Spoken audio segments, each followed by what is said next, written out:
Pourquoi prêchons-nous l'évangile? Ce n'est pas seulement parce que l'homme a un besoin, mais parce que Dieu aussi a un besoin.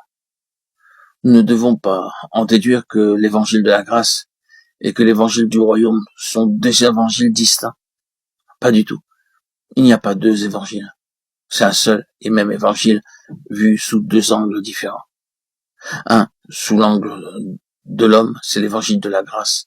Et vu par Dieu, c'est celui du royaume. Dieu désire que beaucoup viennent à lui afin d'accomplir son dessein.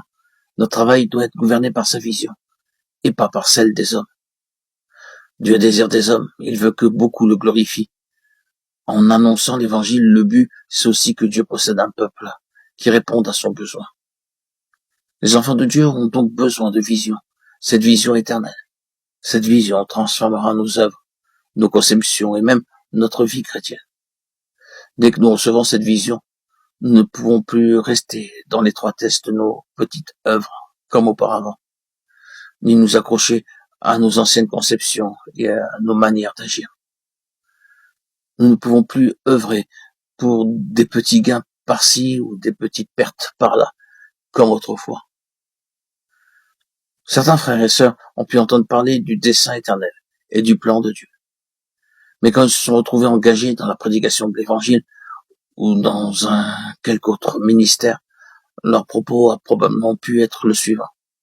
Je ne sais pas comment relier mon travail avec le plan de Dieu, étant donné que je suis activement engagé dans une œuvre.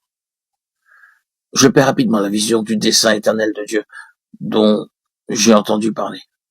Cela diminue peu à peu et se retrouve au second plan jusqu'à ce qu'il n'en soit plus autant question. Lorsque j'en ai entendu parler la première fois, la chose était très claire, mais plus tard, je l'ai bien vite oublié.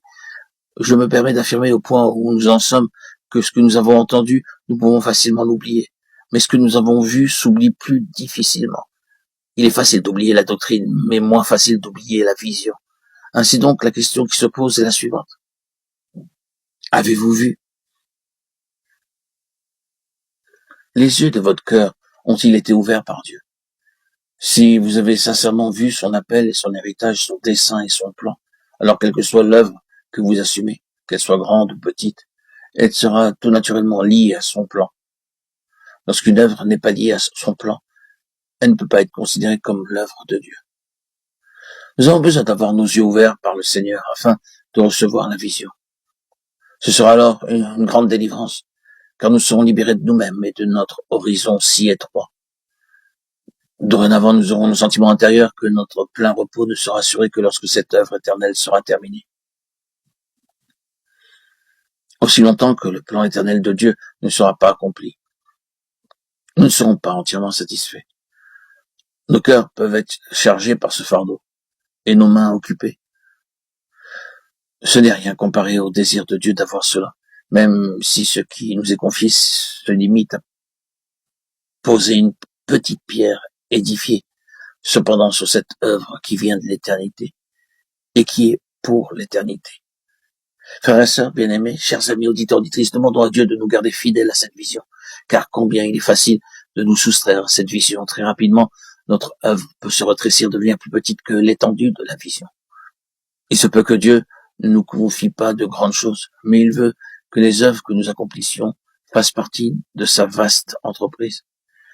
Elles doivent être liées à son grand dessein et être une portion de sa grande œuvre, quel que soit le petit service que le Seigneur nous confie. Si c'est ce qu'il nous a demandé de faire, il est bien grand, car c'est une partie de l'œuvre de Dieu, d'éternité en éternité.